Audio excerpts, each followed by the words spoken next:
ভোলা ৪ আসনে ইসলামী আন্দোলনে প্রার্থী বাছাই উপলক্ষে তৃণমূল মতবিনিময় সভা অনুষ্ঠিত।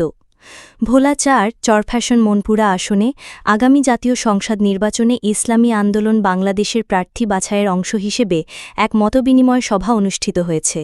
সভাটি অনুষ্ঠিত হয় তৃণমূল পর্যায়ের দায়িত্বশীল নেতৃবৃন্দের অংশগ্রহণে।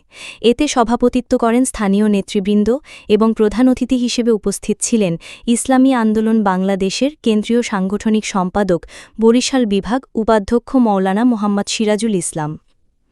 তিনি তার বক্তব্যে বলেন, আমাদের লক্ষ্য জনআস্থা অর্জন করে ইসলামী মূল্যবোধ প্রতিষ্ঠা করা।